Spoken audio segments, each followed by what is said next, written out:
No dia 7 de novembro, completam-se 100 anos do início do ataque que colocou os bolcheviques no poder e originou a União Soviética.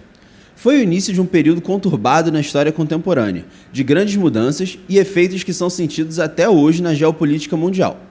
O professor Luiz Manuel Fernandes, do Instituto de Relações Internacionais, lançou o livro A Revolução Bipolar, Gênese e Derrocada do Socialismo Soviético. E é com ele que a gente conversa agora. Boa tarde, professor. Boa tarde, agradeço a entrevista e saúdo a todos que estão nos vendo e ouvindo. Então, professor, que consequências essa revolução trouxe e que podem ser sentidas até hoje?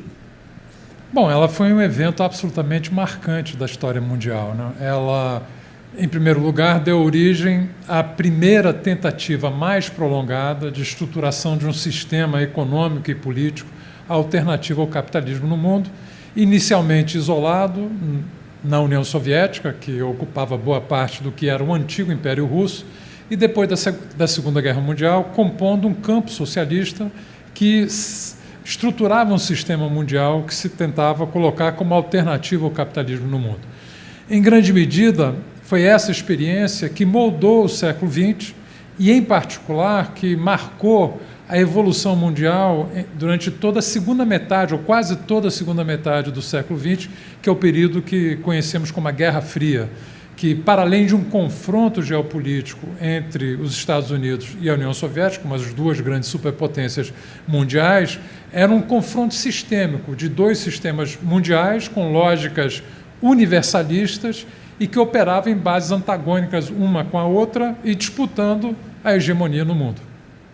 Como é que isso chegou na situação que a gente tem hoje, depois da derrocada do sistema, e para o contexto geopolítico que a gente vê hoje, com uma Rússia capitalista, potência capitalista, e, em paralelo, também os Estados Unidos e também outros polos na geopolítica do mundo hoje?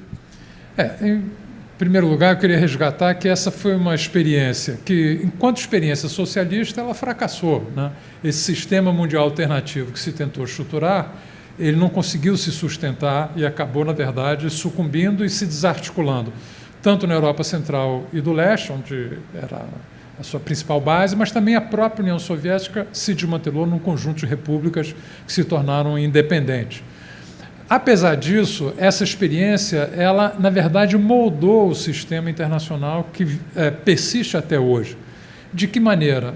Uma maneira muito importante foi no impulso que o antigo campo socialista e a União Soviética deram ao processo de descolonização, porque um dos pilares da política externa da União Soviética e dos países socialistas foi a de dar apoio político, diplomático, econômico, militar às lutas de libertação nacional que acabaram levando à derrocada de impérios coloniais ao longo do século XX, que ainda, quando a Revolução triunfou em 1917, ocupavam quase metade do território do planeta.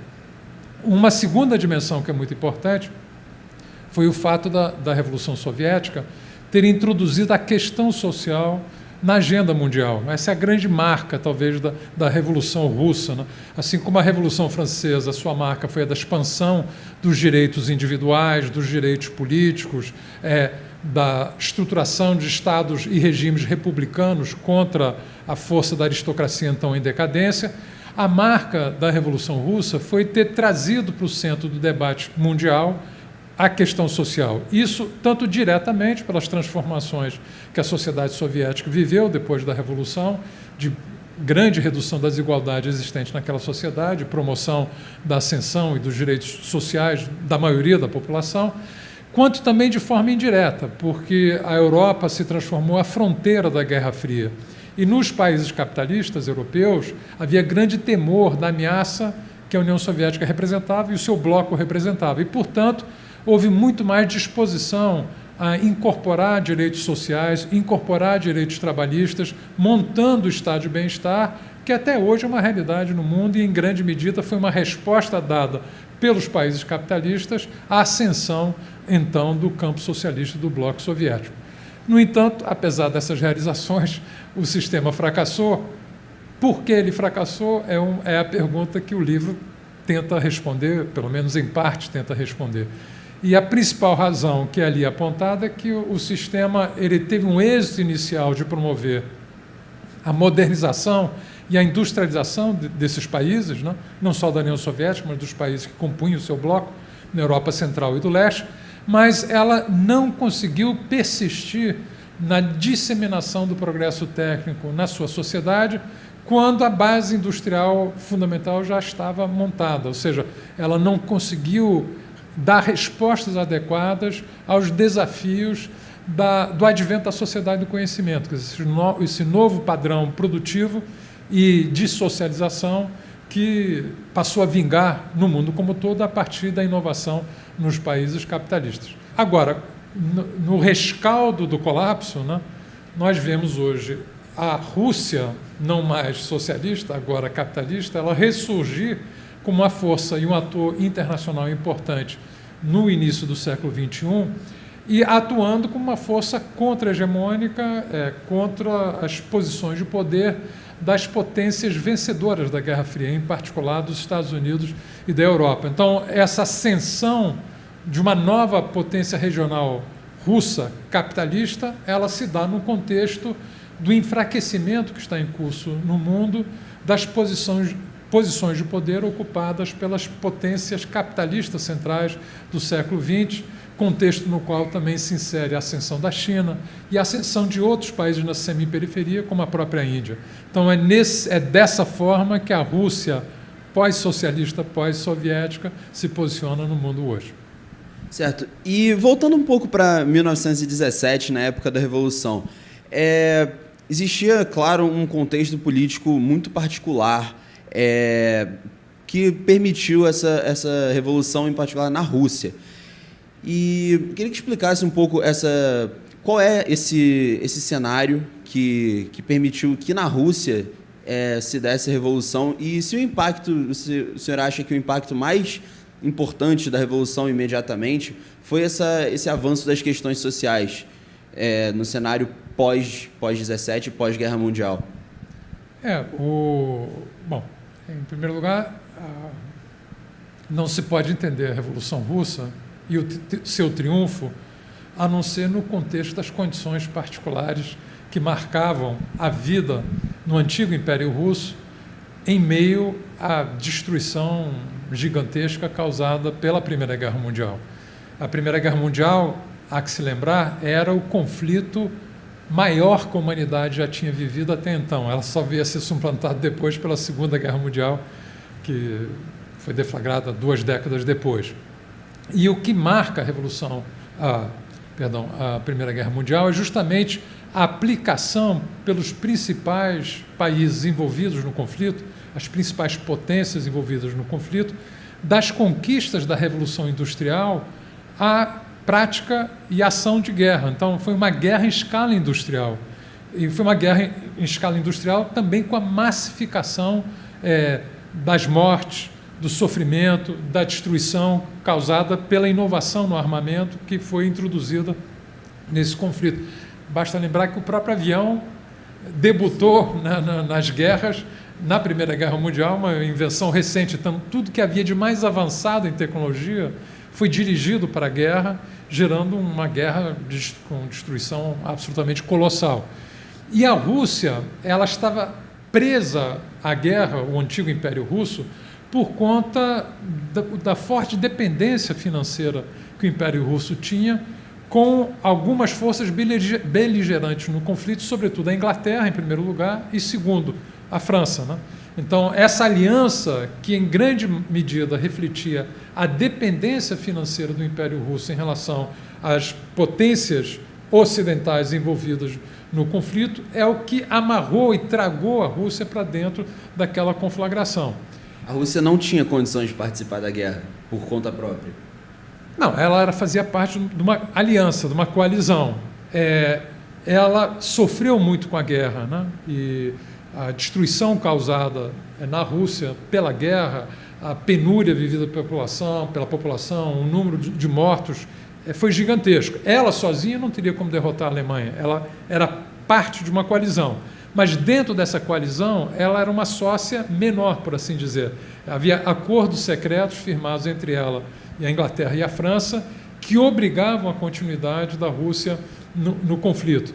Então, emergiu já em 1917 um grande movimento de oposição ao custo social da continuidade da Rússia na guerra e um grande reclamo pela retirada da Rússia da guerra, ao qual o governo imperial não podia atender, porque ele estava amarrado com essa aliança, e ele caiu por conta disso, a partir de uma série de mobilizações, inicialmente de mulheres trabalhadoras, que exigiam pão para suas famílias e exigiam o retorno dos maridos da frente da guerra, porque eles estavam morrendo, queriam fim à guerra, e foi esse o principal móvel que levou à deposição do regime imperial na Rússia.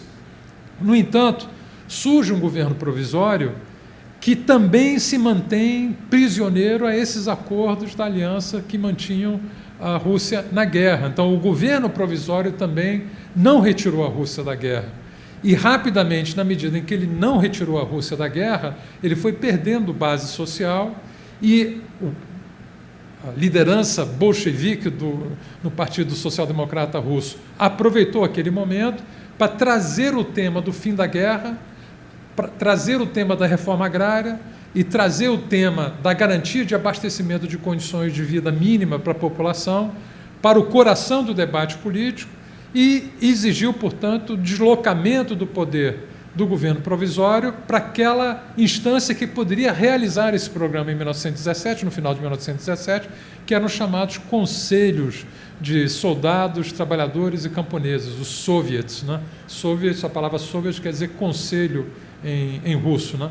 E justamente essa foi a palavra de ordem que os bolcheviques lançaram. Na medida que o governo provisório não punha fim à guerra, esses conselhos de trabalhadores deveriam assumir o poder e colocar um fim à guerra. E foi com essa bandeira que eles puderam triunfar em outubro de 1917. Muitas vezes nós temos a ideia de que a evolução do socialismo soviético e da própria Revolução Soviética, ela se deu de forma linear, a partir de um plano pré-determinado que foi sendo desenrolado passo a passo até dar o resultado na forma de socialismo que foi assumido na União Soviética. Isso não é verdade. Quer dizer, na verdade, de fato, houve todo um debate muito grande, né?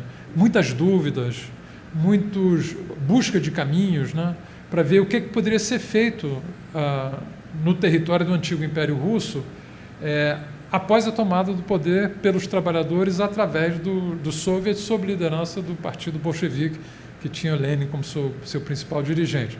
E a dúvida principal, a encruzilhada estratégica, digamos assim, era essa, porque a Rússia era um país na semi-periferia do capitalismo. Ela não era um país no centro do capitalismo, era um país capitalista mais desenvolvido. E os pensadores socialistas do século XIX, em primeiro lugar o próprio Marx, eles sempre achavam que as primeiras experiências para superar o capitalismo se originariam onde o capitalismo estivesse mais desenvolvido, porque onde ele estivesse mais desenvolvido, o trabalho seria mais social, o trabalho cooperativo nas indústrias estaria mais consolidado e, a partir da indústria moderna, poderia-se proceder à construção do socialismo. No caso da Rússia, a Rússia tinha vivido um processo de modernização entre o século XIX e o século XX, ainda no regime czarista, mas era uma modernização circunscrita às grandes cidades. Né? Então, eram grandes empresas capitalistas montadas a toque de caixa, rapidamente, nas grandes cidades do ocidente da Rússia, Moscou, São Petersburgo, à época, e outros centros, mas 85% da população vivia no campo, e o campo, em grande medida, ainda estava dominado por relações pré-capitalistas e, em alguns casos, até não mercantis, eram sociedades de subsistência que nem sequer tinham interação com o mercado. Né? Então, era uma região bastante atrasada. Né? Então, isso sempre colocou um dilema estratégico. O que fazer nessas condições? Era possível avançar? Não era. Num primeiro momento, ainda se pensava que a Revolução de Outubro, na Rússia, a Revolução Soviética, pudesse ser uma espécie de ponte para o triunfo de revoluções em países capitalistas mais avançados. Em particular, eram depositadas grandes esperanças na Alemanha. Só que houve uma insurreição na Alemanha, ela foi derrotada. Assim, na Hungria também houve, foi derrotada. E aquela experiência soviética ficou isolada na Rússia. Né? Então, a partir daí, grandes debates, o que fazer? Fundamentalmente, dois caminhos se apresentaram. Um que era, o próprio Lenin chamava de capitalismo de Estado, seria uma transição mais gradual, sem expropriação completa da propriedade privada, uma espécie de controle da propriedade privada, com reforma agrária no campo, cancelando a dívida externa da Rússia, que tinha sido um instrumento de dependência financeira e geopolítica da Rússia perante os principais países capitalistas da sua época. Só que essa alternativa, que era, inclusive, a que eles preferiam, ela acabou atropelada pela irrupção da Guerra Civil, né? Porque chegou a Guerra Civil, parte do Estado, na forma do Exército, resistiu ao poder soviético, houve intervenção de 14 países no contexto da guerra no território da antiga Rússia, ou da Rússia ainda, agora a Rússia soviética, e isso tudo levou a experiência soviética a adotar um modelo que era um modelo de economia de guerra, chamado comunismo de guerra, né? Quando acaba a Guerra Civil, tenta-se voltar atrás e voltar a adotar aquele modelo mais gradual, né? E foi lançada uma nova política econômica que tem justamente esse nome, Nova Política Econômica, NEP, né? Que eu sempre dou exemplo nos meus alunos da política atual da China. A política atual da China é, em grande parte, inspirada pela NEP dos anos 20 na União Soviética. São variadas formas de propriedade, em concorrência, ampla operação de forças de mercado, sob direção do Estado, mas uma transição mais gradual para o socialismo. Essa foi a opção dominante nos anos 20, mas por preocupações de ordem geopolítica, no final dos anos 20, com a deterioração da situação internacional, a ascensão do fascismo, ascensão e fortalecimento do nazismo na Alemanha, ainda não tinham tomado o poder, mas estava em franca ascensão. A União Soviética se depara com um dilema. Ela vislumbrava a possibilidade de uma intervenção, de uma invasão, vaticinava em 1930 que a invasão seria efetuada num prazo de uma década, e ela precisava montar uma base industrial que pudesse ser convertida para a defesa, para o esforço de defesa, caso ela fosse invadida. Como foi 11 anos depois, não foi uma década, mas foi 11 anos, foi em 1941 que a Hitler invadiu na Operação Barbarossa a União Soviética. Então, isso acabou conformando a opção de modelo socialista. Eles partiram para uma opção que era de industrialização acelerada, de coletivização forçada do campo para extrair excedente, para financiar o esforço de industrialização, e gerou o modelo socialista como ele acabou se vingando e se consolidando, que era um sistema de estatização integral das forças produtivas, direção centralizada de comando e controle da economia, mobilização de recursos centralizada, a operação restrita das forças de mercado. Na verdade, era uma volta ao comunismo de guerra do período da Guerra Civil, com algumas adaptações, né? Então, foi essa circunstância histórica que conformou o modelo socialista soviético, como ele acabou vingando e, na verdade, sendo depois exportado como modelo universal do socialismo depois da Segunda Guerra Mundial. E o que o livro mostra é que esse arranjo, ele até se mostrou eficaz do ponto de vista econômico, né, e do ponto de vista social, de promoção de uma transformação social com elevação do nível de vida da população, bastante acentuado. Quando a União Soviética e os demais países socialistas que o adotaram ainda enfrentavam a tarefa da modernização, ou seja, da superação do atraso herdado. No entanto, quando a montagem de uma base fundamental de uma economia moderna, industrial, foi alcançada, quer dizer, esse mesmo modelo ele foi perdendo dinamismo porque, quer dizer, esse controle centralizado, alocação centralizada de decisões econômicas, né, com base num plano extremamente detalhado, ou formulado pelos dirigentes dos órgãos de planejamento central. Isso se mostrou incapaz de alavancar de maneira contínua a elevação da produtividade nessas empresas. Havia pouco estímulo para a inovação nesse sistema. E isso se traduziu, na sequência, numa perda de dinamismo econômico e numa perda de dinamismo também no processo de elevação da produtividade do trabalho na sociedade soviética. Então, aquela ideia que a liderança soviética anunciava que eles ultrapassariam economicamente os países capitalistas, que parecia factível e real nos anos 50 e nos anos 60, isso foi cada vez mais deslocado com a ascensão de potências capitalistas mais dinâmicas do que a experiência socialista. Em particular, se destacava no pós-guerra justamente os países derrotados na Segunda Guerra, que era o Japão e a Alemanha. Então, isso gerou uma crise de legitimidade na direção do Partido do Estado Soviético, que em grande medida explica o fracasso desse sistema no final dos anos 80 e início dos anos 90. Uma das dimensões dessa disputa foi justamente a utilização do amplo predomínio que empresas da indústria audiovisual americana detêm até hoje, né, no mundo do entretenimento, né, para conformar valores, visões de mundo, né? Então, nós somos todos moldados pela indústria cinematográfica de Hollywood, pela indústria do audiovisual, pelas manifestações culturais que, a partir de empresas americanas, se tornam efetivamente globais, né? E, no contexto da Guerra Fria, houve todo um filão de produção cinematográfica ou de programas de televisão, de produção audiovisual, muito orientado pelo conflito da Guerra Fria, né? E que sempre simbolizavam as sociedades do leste como sociedades totalitárias, sociedades opressivas, né? Sociedades de aniquilamento do indivíduo, de negação dos direitos, não só civis, mas direitos de maneira geral, né? E essa imagem, ela foi profundamente assimilada, né? Sobretudo naqueles países mais, digamos assim, influenciados por essa indústria global do entretenimento que se difundiu por todo o planeta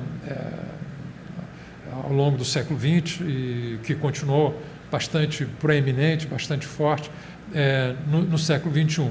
Então, isso molda a nossa ideia, nossa visão de mundo, né? Então, a nossa imagem ela é profundamente influenciada por esse imaginário social, cultural, que é próprio do período da Guerra Fria. Agora, é evidente que esse imaginário só foi possível porque ele evoca distorções e equívocos que existiram naquela sociedade. Em particular, um forte déficit democrático do ponto de vista da organização da participação política, quer dizer, eram regimes de partido único, regimes de partidos dirigentes, onde os destinos do país eram definidos na cúpula do partido governante, quer dizer, em grande medida as instâncias de participação política eram amplas, mas eram instâncias de participação que não decidiam os rumos do país. Os rumos do país eram decididos na cúpula dos partidos de vanguarda, que se auto-intitulavam de vanguarda dirigentes, havia uma fusão do partido com o Estado. Então, evidentemente, foram experiências que acabaram revelando déficits democráticos do ponto de vista da organização da participação política e da definição dos rumos políticos, né? Em outros campos, como no campo da expansão de direitos sociais, foram todas experiências muito avançadas, né? Que até conseguiram expandir mais conquistas e direitos sociais do que a própria base econômica existente permitiria vislumbrar. Um exemplo muito concreto disso, que exemplifica isso de maneira trágica, é o retrocesso vivido nos anos 90 depois do desmantelamento. Um indicador que mais me chama a atenção, e que é absolutamente estarrecedor, é que a expectativa de vida dos homens russos, num espaço de 5 anos, a partir da dissolução, ela caiu de 64 anos de idade para 57 anos de idade na Rússia, que isso é um retrocesso civilizacional em termos de condições de vida, de colapso do sistema público de saúde, das condições de vida de maneira geral. Então, esse é o outro lado daquela experiência. Ela conseguiu expandir direitos sociais de maneira bem profunda e eram sociedades que não eram igualitaristas, mas eram predominantemente igualitárias. Quer dizer, não havia a desigualdade assentada sobre a estrutura de propriedade privada naquela sociedade. Então, eram sociedades homogêneas, né? Então, é parte do legado também daquelas experiências. Muito obrigado, professor. Nicolas Caldas, para a TV PUC.